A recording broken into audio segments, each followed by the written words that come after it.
नाजरीन अस्सलाम वालेकुम। खबरनामे में आपका खैर मक़दम है। सबसे पहले नजर डालते हैं सुर्खियों पर।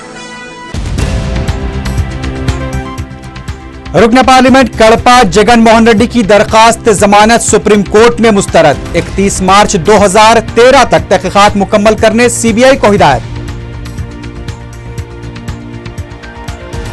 कायद मजलिस अकबरुद्दीन ओवैसी पर कातिलाना हमले के अहम मुल्जिमीन की दरखास्त जमानत को सुप्रीम कोर्ट ने किया मुस्तरद।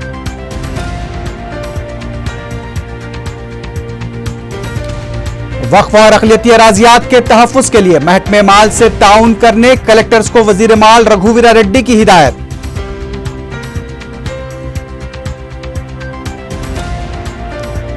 आज़मीन हज की रवानगी के तमाम इंतजामात मुकम्मल। हफ्ते की रात आज़मीन हज के पहले काफिले की रवानगी। इख्तिदार के लिए चंद्रबाबू नायडू ने लिया है पदयात्रा का सहारा, कांग्रेसी कायदीन का इल्जाम।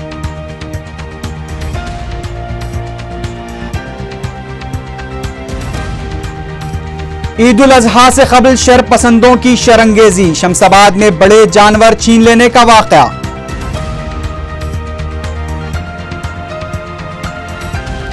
और एक रोज कबल ही खुले शॉपिंग मॉल पर जेएचएमसी ने ताला लगा दिया, कवायद की खिलाफ वर्जी पर कार्रवाई।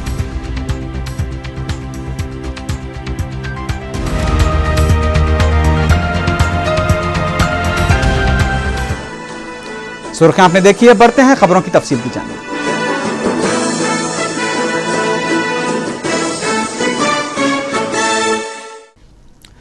वज़ीर आला किरण कुमार रेड्डी ने फिर एक बार रियासत में बरकी बहरान का एतराफ किया है। सेक्रेटेरिएट में बरकी के आला अहदेदारों के साथ मुनक़्क़िदा इजलास के बाद जारी किए गए बयान में बताया गया है कि हुकूमत ने मौजूदा बहरान को देखते हुए रियासत में मजीद 1 घंटे बरकी कटौती का फैसला किया है।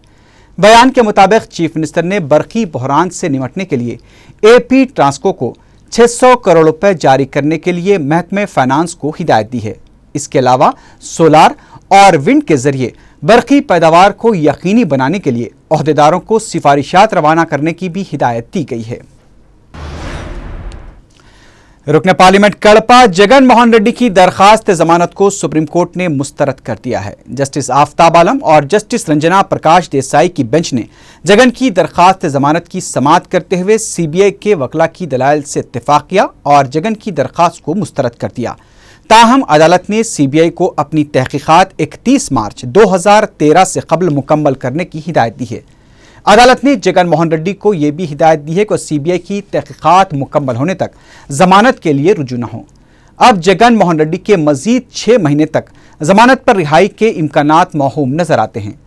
अदालत ने जुमे को जगन की दरखास्त जमानत पर मुबाहस के दौरान सीबीआई के वकला मोहन पराशरन और अशोक भान ने कहा कि जगन के खिलाफ तहकीकात नाजुक मरहले पर पहुंच चुकी हैं और अगर जगन मोहन रेड्डी को जमानत दी जाती है तो वह गवाहों पर असरअंदाज हो सकते हैं।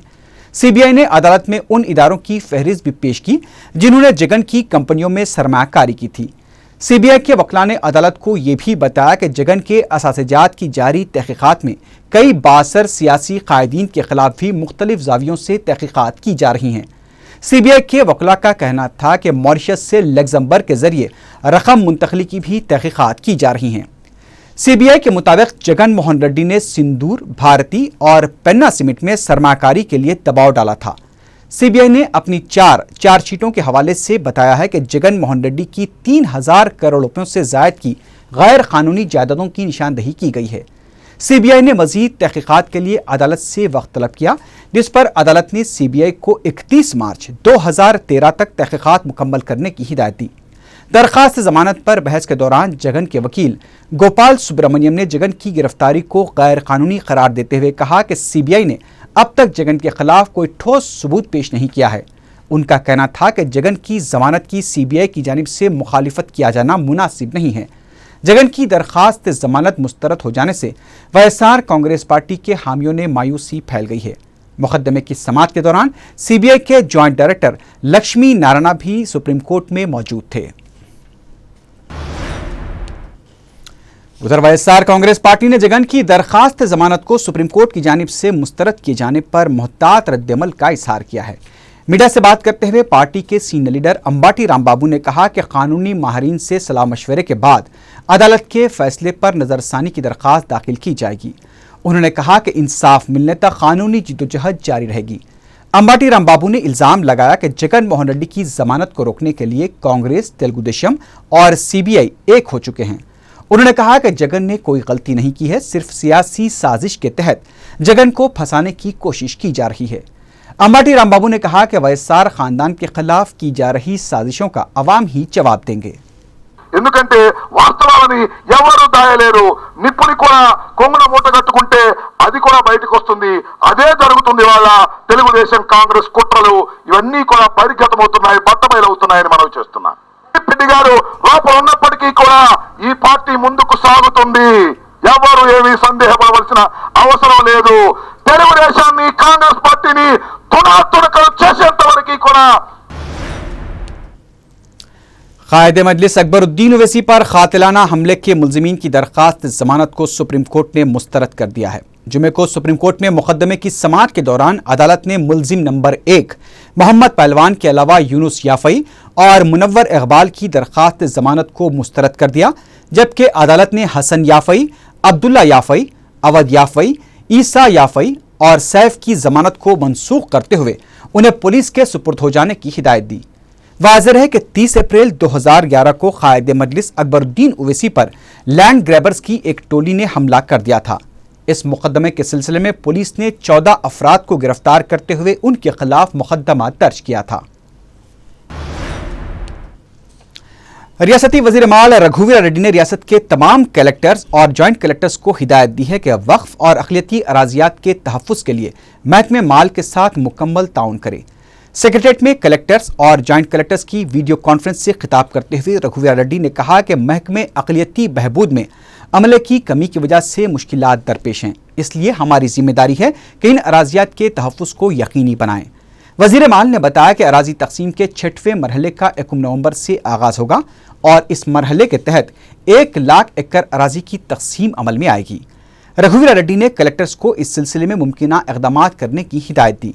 उन्होंने कलेक्टर्स को कम बारिश होने वाले और बारिश से मुतासरा 2 लाख एकड़ ज़रई अराजी की तफसीलात पर मुश्तमिल रिपोर्ट 1 हफ्ते के अंदर हुकूमत को पेश करने की भी हिदायत दी। रघुवीर रेड्डी ने जियो 166 के तहत 80 स्क्वायर यार्ड रखने वालों की अराजी को फौरन पट्टे जारी करने और मादनियात की कांकनी के लिए NOC जारी न करने की भी हिदायत दी है।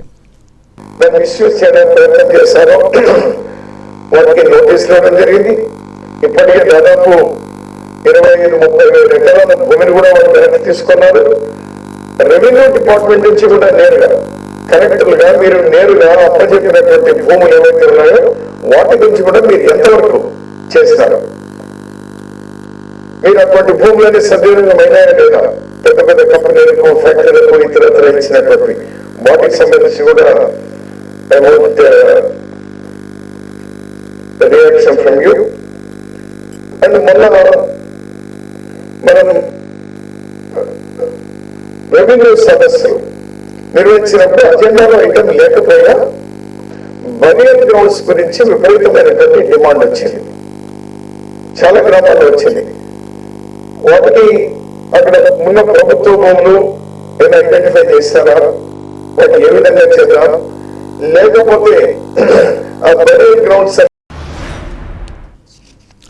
रियासती वजीर बराए अक़लियती बहबूद सैयद मोहम्मद अहमदुल्ला ने बताया कि आज़मीन हज की रवानगी के तमाम इंतजामात मुकम्मल कर लिए गए हैं। अहमदुल्ला ने जुमे को साबिक़ वजीर मोहम्मद अली शब्बीर और सदरनशीन रियासती हज कमेटी सैयद खलीलुद्दीन अहमद के हमरा हज हाउस में इंतजामात का जायज़ा लिया। बाद में मीडिया से बात करते हुए अहमदुल्ला ने बताया कि रियासत से 7400 और कर्नाटक के 800 आज़मीन हैदराबाद से रवाना होंगे। उन्होंने बताया कि हज रवानगी की फ़्लाइट जिद्दा एयरपोर्ट पहुंचेंगी, जबकि वापसी मदीना एयरपोर्ट से होगी।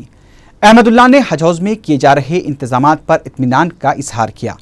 उन्होंने बताया कि हफ्ते की रात 9:20 पर पहली फ़्लाइट रवाना होगी। इस मौके पर साबिक़ वजीर मोहम्मद अली शब्बीर ने भी इंतजामात पर इत्मीनान का इजहार किया।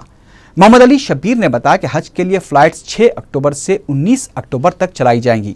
17 अक्टूबर को 4 और 18 अक्टूबर को 3 फ़्लाइट्स रवाना होंगी। आज़मीन की वापसी का आगाज़ 16 नवंबर से होगा। तारीख से 9-20 को फर्स्ट फ्लाइट है, 6 तारीख से लेके 19 तारीख तक टोटल 20-25 फ्लाइट्स, 8,400 ये आज़मीन हज जाने का है, उसमें 7,600 हमारे आंध्र प्रदेश के हैं, 800 कर्नाटक के हैं, टोटल कुल मिला के 8,400 जाने का है। उनके लिए रहने का इंतजाम और जैसे ट्रांसपोर्टेशन का इंतजाम, आरटीसी बसेस, ये डीजीटी, उनका सामान जो हज हाउस से एयरपोर्ट को ले जाने का इंतजाम पूरा कर दिया है, बेहतरीन से बेहतरीन, किस बात की भी हाजी लोग को तकलीफ नहीं होना उनको। उसके बाद हाजी लोग को गुजारिश है कि यहाँ से एहराम मल्ले को हज हाउस से एहराम मल्ले को ऐसे एयरपोर्ट जाने का है, हर तरह से अरेंजमेंट पूरा हो गया है। एक दिन 2 फ्लाइट है, 3 फ्लाइट है, 4 फ्लाइट भी है, 4 फ्लाइट भी है, 17 को 4 है। इंतजाम में कोई बात की तकलीफ नहीं सकता। इंशाल्लाह कमेटी है, हमें रहती है, हमारे वक्फ चेयरमैन सब लोग मिलजुल के किस बात की हाजा में तकलीफ नहीं सका इंतजाम करें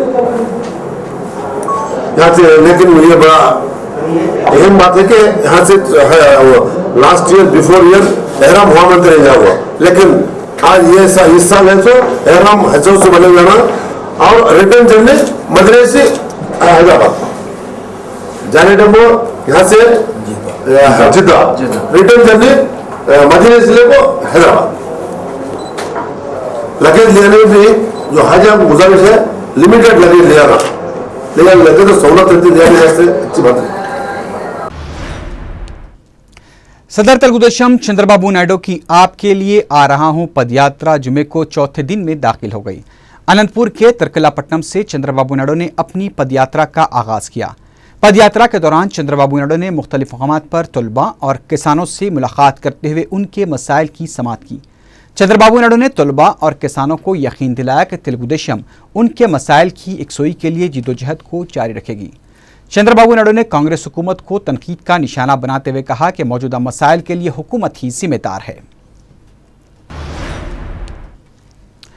रियासती वजीर पोनाला लक्ष्मैया ने चंद्रबाबू नायडू की पदयात्रा को झूठा प्रोपेगेंडा करार दिया है। मीडिया से बात करते हुए पोनाला लक्ष्मैया ने कहा कि हिंदुपुर में चंद्रबाबू नायडू की यात्रा के दौरान जब किसान सूखी घास लेकर उनके सामने आए तो चंद्रबाबू नायडू ने मुफ्त बरकी सरबराही को तनकीद का निशाना बनाया था। इससे बात साबित हो गई कि चंद्रबाबू नायडू मुफ्त बरकी सरबराही के अब भी खिलाफ हैं। पोनाला लक्ष्मैया ने कहा कि कांग्रेस हुकूमत मुश्किल हालात में भी किसानों को बरकी सरबराह कर रही है और मुस्तकबिल में भी बरकी पैदावार में इजाफे को यकीनी बनाने के लिए इक़दाम किए जा रहे हैं। वजीर मौसूफ ने सवाल किया कि चंद्रबाबू नायडू को आखिर 17 साल के बाद अवाम की याद कैसे आ गई। उधर कौंसल वे पद्मा राजू ने भी मुफ्त बरकी सरबराही के सिलसिले में चंद्रबाबू नायडू से अपना मौक़िफ़ वाज़ेह करने का मुतालबा किया है। मीडिया से बात करते हुए पद्मा राजू ने कहा कि सदर तेलुगुदेशम को ये बात अवाम के सामने रखनी होगी कि वो मुफ्त बरकी सरबराही के हक में है या नहीं। उन्होंने कहा कि चंद्रबाबू नायडू अवाम की मुश्किलात दूर करने के लिए नहीं बल्कि इख्तिदार के लालच में पदयात्रा पर निकले हैं। उन्होंने कहा कि अगर चंद्रबाबू नायडू समाजी इंसाफ को हकीकत का रंग देना चाहते हैं तो पार्टी सदर और अपोजिशन कायद के ओहदे पर पसमानदा तबके से ताल्लुक़ रखने वाले शख्स को नामजद किया जाना चाहिए।